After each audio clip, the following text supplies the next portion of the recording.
Hello students, कैसे हैं आप सब। आशा करती हूँ आप अच्छे होंगे और अच्छे से अपनी पढ़ाई कर रहे होंगे।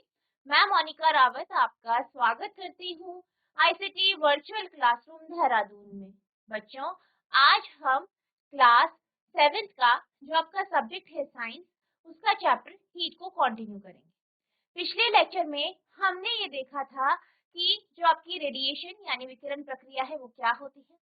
कन्वेक्शन प्रोसेस में हमने सी ब्रीज लैंड ब्रीज को समझा था।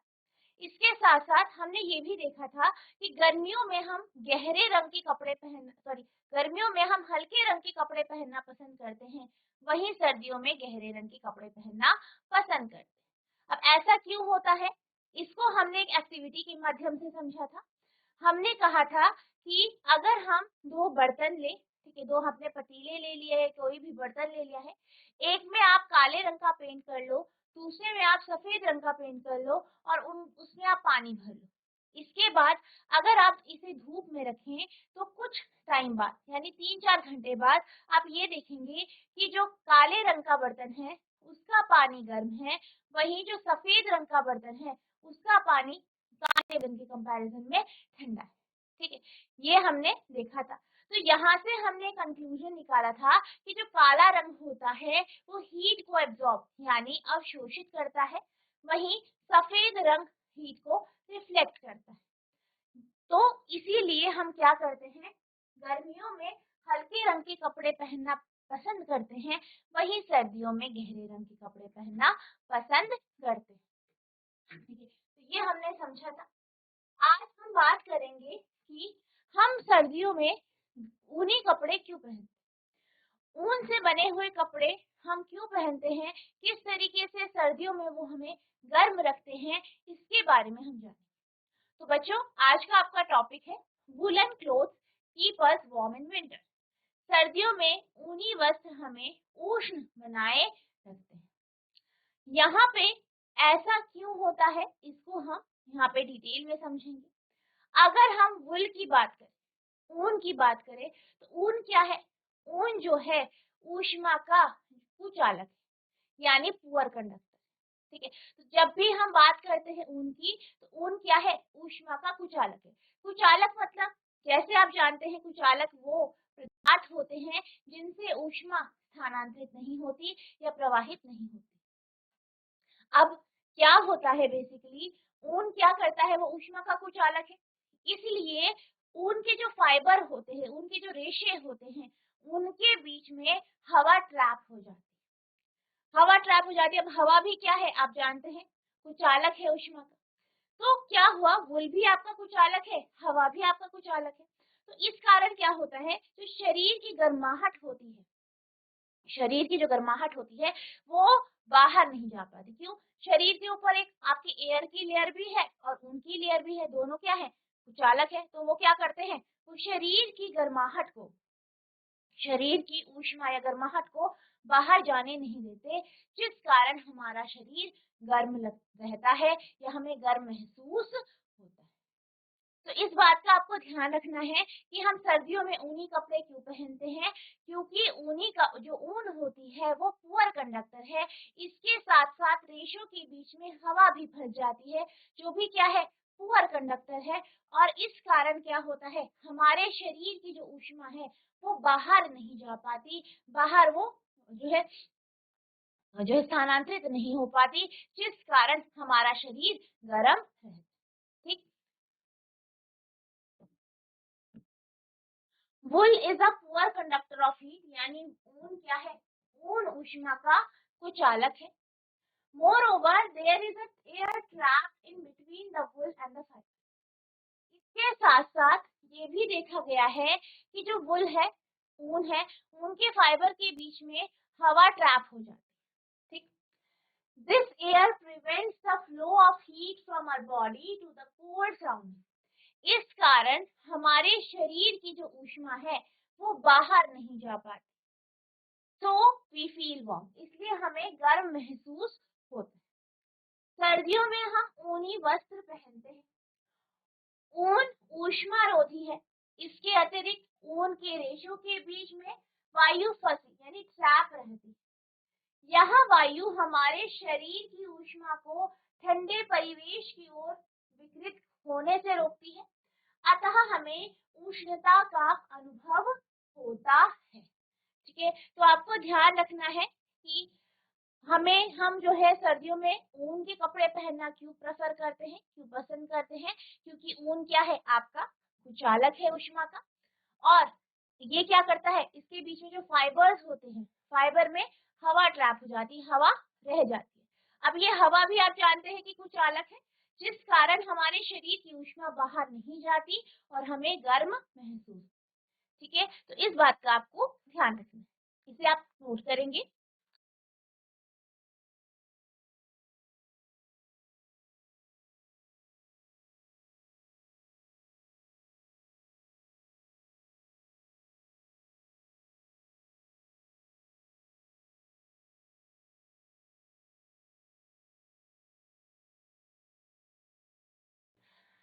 अब हम बात करेंगे कि अगर मान लीजिए आपके पास एक मोटी कंबल है और दूसरे केस में आपके पास दो पतली कंबल है, ठीक है, आप उन्हें सर्दियों में ओढ़ते हो, ठीक, तो आपको किस केस में ज्यादा गर्माहट का अनुभव होगा, ये हम यहाँ पे समझें। अगर हम बात करें एक सिंगल ब्लैंकेट की, ब्लैंकेट या कंबल ऊन से बनी होती है, यानी वो एक ऊष्मारोधी पदार्थ से बनी, ठीक।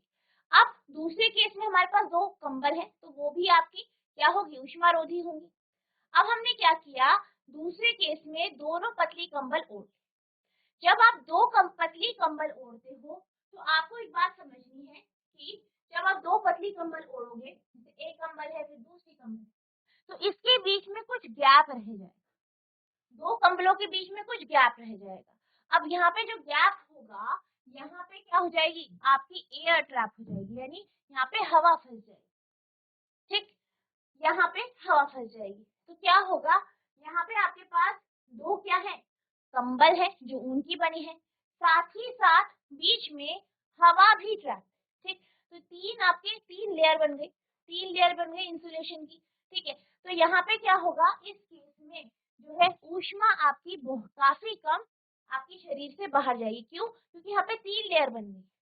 वहीं अगर हम बात करें एक मोटे ब्लैंकेट के केस की, तो मोटे ब्लैंकेट में क्या होगा, आपके पास सिर्फ एक ही ब्लैंकेट है, तो यहाँ पे कोई एक्स्ट्रा हवा की लेयर नहीं बनेगी, तो यहाँ पे इंसुलेशन का सिर्फ एक ही कवर, यहाँ पे क्या हो गया, तीन कवर हो गए, ठीक है, तीन लेयर हो गई। अब तीन लेयर के कारण क्या होता है, जो ऊष्मा होती है, जो हीट होती है, वो शरीर से बाहर नहीं जा पाती या बहुत कम जाती। वहीं एक लेयर में जो है, इस दो ब्लैंकेट के केस में इससे कंपैरिजन करें तो इसमें आपकी ऊष्मा थोड़ा ज्यादा बाहर जाएगी, यानी हम ये कह सकते हैं कि जब आप दो पतली कंबलों को ओढ़ते हैं तो आपको ज्यादा गर्माहट का महसूस होती है, इसके कंपैरिजन में एक मोटी कंबल के कंपैरिजन में, क्योंकि दो पतली कंबल के केस में आपकी एक तीसरी लेयर बन जाती है जो कि एयर की होती है या वायु की होती है, और ये तीन लेयर इंसुलेशन का काम करती है, ठीक। तो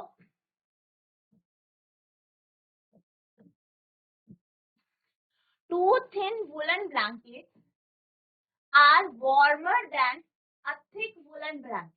क्या कहा गया है, दो पतली जो कंबलें होती हैं वो एक मोटी कंबल के कंपैरिजन में, तुलना में ज्यादा गर्म होती है, because there is an extra layer of air trapped between the thin blankets। ऐसा क्यों होता है, ऐसा इसलिए होता है क्योंकि दो पतली कंबलों के बीच में एयर ट्रैप हो जाती है, एयर फंस जाती है, जिस कारण यहाँ पे एक एक्स्ट्रा लेयर बन जाती है, which acts as an insulator, जो कि जो कि यहाँ पे ऊष्मारोधी का कार्य करता है, and does not allow the body heat to flow out, और शरीर की ऊष्मा को बाहर जाने नहीं देता। मोटे ऊनी कंबल की तुलना में दो पतले ऊनी कंबल अधिक गर्म होते हैं, क्योंकि पतले कंबलों के बीच हवा एक अतिरिक्त परत फंसी रहती है जो एक कुचालक का काम करती है, और शरीर की गर्मी को बाहर नहीं जाने। ठीक है, तो ये जो पॉइंट है वो काफी इंपॉर्टेंट है। आपके क्वेश्चन में आता है, आपसे पूछा जाता है कि अगर आपके पास एक मोटी कंबल है और दो पतली कंबल है, तो किसमें आपको ज्यादा गर्माहट महसूस होगी? तो आप लिखेंगे दो पतली कंबल, क्योंकि यहाँ पे एक एयर की एक्स्ट्रा लेयर बन जाती है जिससे इंसुलेशन ज्यादा हो जाता है, यानी ये एक ऊष्मारोधी की तरह कार्य करता है। ठीक है, तो इस पॉइंट को आपको ध्यान रखना है, आप इसे नोट करेंगे।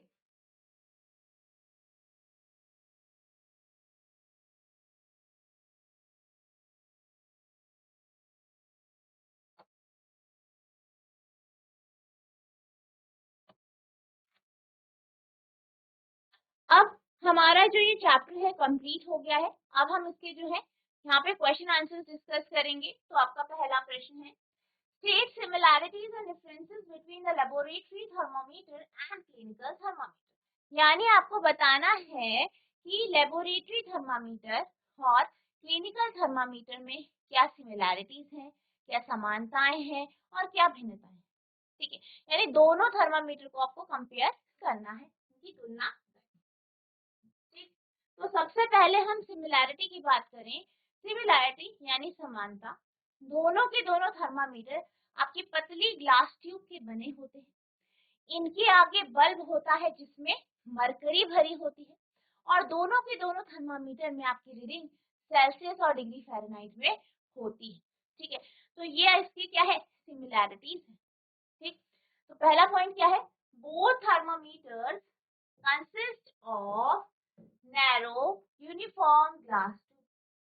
क्या कहा गया है, कहा ये गया है कि सारे के सारे जो थर्मामीटर होते हैं वो पतली लंबी ग्लास ट्यूब से बने होते हैं।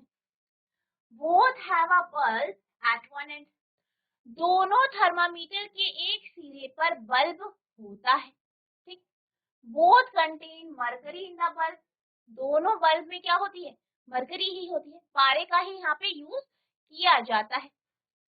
Both uses Celsius scale on the glass tube, दोनों क्या करते हैं, डिग्री सेल्सियस स्केल का यहाँ पे यूज।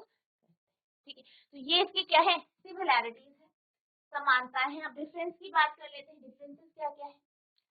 पहला डिफरेंस है क्लिनिकल थर्मामीटर, जैसे कि आप जानते हैं मानव शरीर के तापमान को मेजर करने के लिए होता है, इसीलिए उसी के अकॉर्डिंग इसका क्या होता है, इसका जो है आपका रीडिंग इसको दी जाती है। जैसे क्लिनिकल थर्मामीटर में 35 से 45 डिग्री सेल्सियस का आपका टेम्परेचर होता है। वहीं अगर लेबोरेटरी थर्मामीटर की बात की जाए तो प्रयोगशाला तापमापी का उपयोग जो है प्रयोगशाला में एक्सपेरिमेंट्स, जितने भी आपके एक्सपेरिमेंट होते हैं उनको करने के लिए किया जाता है। तो उसी के अकॉर्डिंग इसकी क्या होती है, टेम्परेचर रेंज होती है। यहाँ पे जो आपकी टेम्परेचर रेंज है वो -10 से 110 डिग्री सेल्सियस तक होती है। क्लिनिकल थर्मामीटर की बात की जाए तो उसमें किंक होता है। ठीक, वही लेबोरेटरी थर्मामीटर में किंक नहीं होता। अब आप जानते हैं किंक क्यों मौजूद होता है, क्योंकि लेबोरेटरी थर्मामीटर में आप क्या करते हैं, आप एक्सपेरिमेंट कर रहे हैं, कोई पदार्थ है बीकर में है, किसी फ्लास्क में है, आपने क्या किया, थर्मामीटर रखा और सिंपल आगे से रीडिंग कर ली। वहीं जब हम क्लिनिकल थर्मामीटर या डॉक्टरी थर्मामीटर की बात करते हैं तो उससे हम क्या करते हैं, अपने बॉडी का, अपने शरीर का तापमान मापते हैं। तो आप उसे मुंह में रखते हैं, कुछ देर मुंह में रखते हैं, फिर बाहर निकालते हैं। अब क्या होता है, मुंह के अंदर या बॉडी के अंदर का टेम्परेचर डिफरेंट है, बाहर का अलग है, तो हो सकता है कि मरकरी का लेवल डाउन हो जाए। तो उससे बचने के लिए यहाँ पे किंक बनाया जाता है ताकि रीडिंग प्रॉपर आए, कुछ देर तक जो मरकरी है वो अपने लेवल में ही रहे। ठीक, तो ये इसके डिफरेंसेस यानी भिन्नताएं। Clinical thermometer reach temperature 35 degree Celsius to 45 degree Celsius. क्या कहा गया है, कहा यह गया है कि जो डॉक्टरी थर्मामीटर होता है इसकी जो रीडिंग है 35 से 45 के बीच में होती है। While the range of laboratory thermometer is in between -10 degree Celsius to 110 degree Celsius. वही लेबोरेटरी थर्मामीटर की बात की जाए तो यहाँ पे -10 से 110 डिग्री सेल्सियस होती है। The clinical thermometer has a kink near the bulb while there is no kink in the laboratory thermometer. क्या कहा गया है? क्लिनिकल थर्मामीटर, डॉक्टरी थर्मामीटर में क्या होता है? किंक होता है, बल्ब के पास किंक होता है। वही लेबोरेटरी थर्मामीटर में कोई भी किंक नहीं होता। Due to kink mercury does not fall down its own in clinical thermometer। ठीक है, तो यहाँ पे क्या होता है? किंग का यूज क्यों किया जाता है क्लिनिकल थर्मामीटर में? ताकि मरकरी का लेवल डाउन ना हो, पारा का जो लेवल है वो डाउन ना हो। ठीक है, तो ये इसके डिफरेंस। ठीक है, आप इसे नोट करेंगे।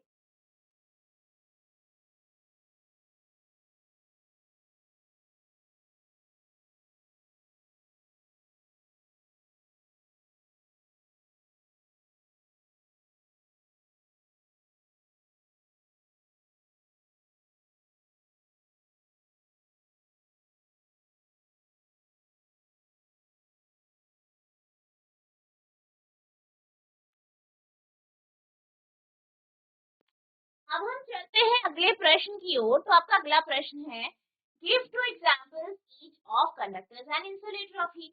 यानी आपको जो है ऊष्मा के चालक और ऊष्मारोधी के उदाहरण बताना। तो सबसे पहले आपको बताना है कि ऊष्मा के चालक क्या होते हैं, कंडक्टर क्या होते हैं। जीआईसी नील खंसार। हेलो मैम, आवाज आ रही है? हाँ जी बेटा, good morning. Good morning ma'am. आपका नाम क्या है? वैष्णवी। वैष्णवी बेटा, आप बताइए कि कंडक्टर चालक क्या होते हैं, ऊष्मा के चालक क्या होते हैं? ऊष्मा के चालक जिनसे ऊष्मा प्रवाहित होती है। Very good. एग्जाम्पल बता सकते हैं, उदाहरण बताइए। मैम जैसे तांबा, लोहा। Very good, very good, very good. बैठ जाइए, वेरी गुड। ठीक है, तो अगर हम ऊष्मा के चालक की बात करें तो ऊष्मा के चालक कौन से होते हैं? जिनसे ऊष्मा प्रवाहित हो जाती है, यानी जिनसे हीट फ्लो कर जाती है। ठीक, इसके उदाहरण ज्यादातर आपकी धातुएं होती हैं, जैसे आपका एल्यूमिनियम हो गया, लोहा हो गया। ठीक है, आपका जो है स्टील, इस्पात बोलते हैं जिसे, और तांबा, ये क्या है इसके उदाहरण।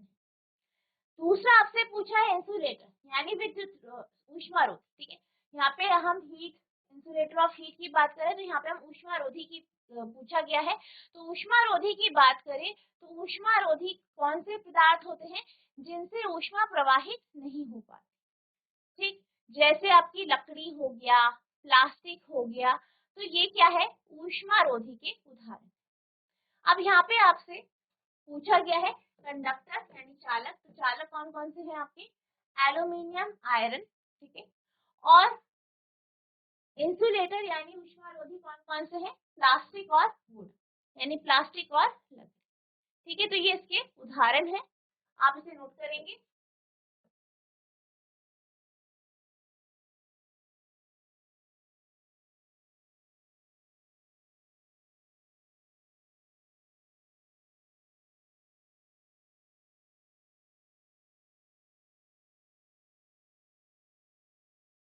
अब हम चलते हैं अगले प्रश्न की ओर, जो है आपका फिल इन द ब्लैंक्स, यानी रिक्त स्थानों की पूर्ति कीजिए।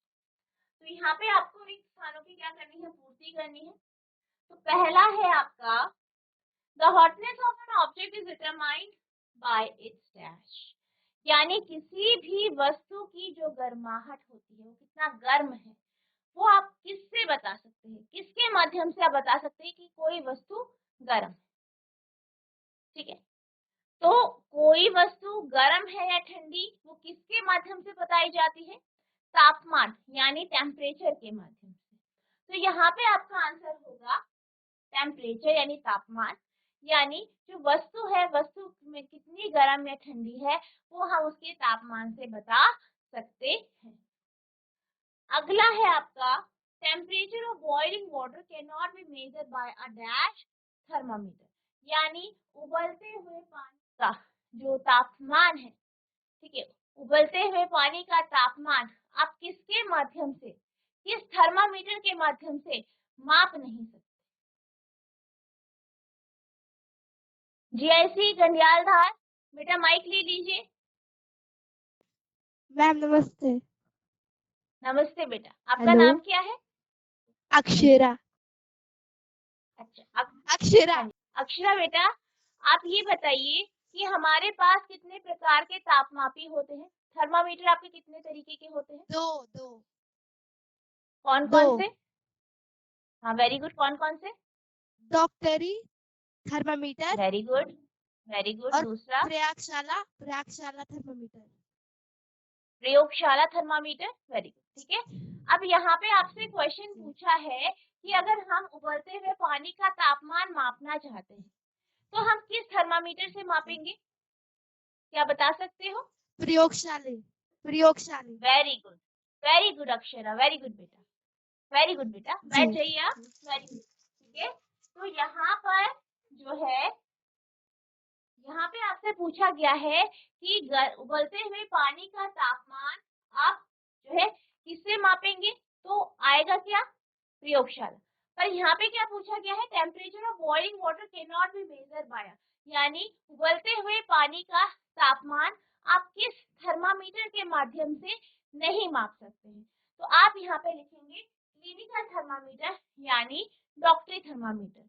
तो डॉक्टरी थर्मामीटर का उपयोग हम मानव शरीर के तापमान को मापने के लिए करते हैं, इसलिए इसका उपयोग प्रयोगशाला में उबलते हुए पानी के तापमान को मापने के लिए नहीं किया जा सकता, ठीक है। तो यहाँ पे आपका आंसर क्लिनिकल आएगा, क्योंकि यहाँ पे पूछा गया है कि उबलते हुए पानी का तापमान आप किस थर्मामीटर से नहीं माप सकते, ठीक।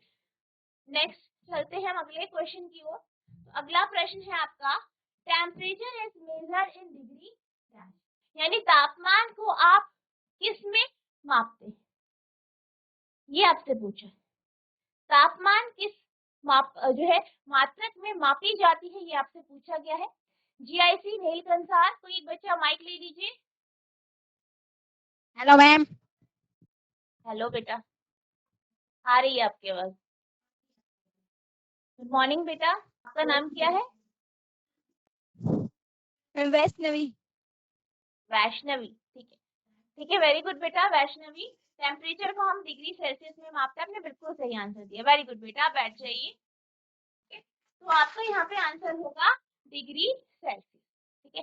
Temperature is measured in degree Celsius, यानी तापमान को हम डिग्री सेल्सियस में मापते हैं, ठीक। अगला क्वेश्चन है आपका, no medium is required for transfer of heat by the process of, यानी ऊष्मा स्थानांतरण का वह कौन सा तरीका है जिसमें हमें किसी माध्यम की आवश्यकता नहीं होती, ठीक। तो ये यहाँ पे पूछा गया है। जीआईसी घंडियाल धार, बेटा माइक ले लीजिए। यहाँ पे आपसे पूछा गया है कि ऊष्मा स्थानांतरण का कौन सा ऐसा माध्यम है जिसमें आपको माध्यम की आवश्यकता नहीं होती। तो अगर हम इस क्वेश्चन की बात करें तो जैसे कि आपने पढ़ा है कि हमारे पास 3 प्रकार के ऊष्मा स्थानांतरण के तरीके हैं। पहला है आपका कंडक्शन यानी चालन प्रक्रिया, दूसरा है संवहन यानी कन्वेक्शन प्रक्रिया, तीसरी है आपकी रेडिएशन यानी विकिरण प्रक्रिया। अगर हम विकिरण प्रक्रिया की बात करें तो विकिरण प्रक्रिया एक ऐसा ऊष्मा स्थानांतरण का माध्यम है जिसमें जो है किसी भी प्रकार के मीडियम की यानी माध्यम की आवश्यकता नहीं होती, ठीक। तो यहाँ पे जो आपका क्वेश्चन पूछा गया है इसका आंसर होगा विकिरण यानी रेडिएशन। तो आपका आंसर होगा no medium is required for transfer of heat by the process of radiation, यानी ऊष्मा स्थानांतरण के लिए, ठीक है, जो मीडियम की आवश्यकता नहीं होती, किस प्रक्रिया में? रेडिएशन यानी विकिरण प्रक्रिया, ठीक है। तो बच्चों आज हमने जो आपका चैप्टर है हीट, इसे हमने कंप्लीट किया, साथ ही साथ इसके कुछ क्वेश्चंस हमने डिस्कस किए। आई होप आपको ये क्वेश्चन अच्छे से समझ में आए होंगे, आपने इन्हें नोट भी किया होगा। नेक्स्ट लेक्चर में हम आगे के जो क्वेश्चंस हैं उन्हें डिस्कस करेंगे। तो जितना आज आपको पढ़ाया गया है इसको आपको रिवाइज करना है। अगर आपको कोई भी डाउट होगा तो नेक्स्ट लेक्चर में आप पूछ सकते हैं। तो बच्चों, आज के लिए बस इतना ही। मिलते हैं आप नेक्स्ट सेशन में। तब तक के लिए thank you and have a nice day.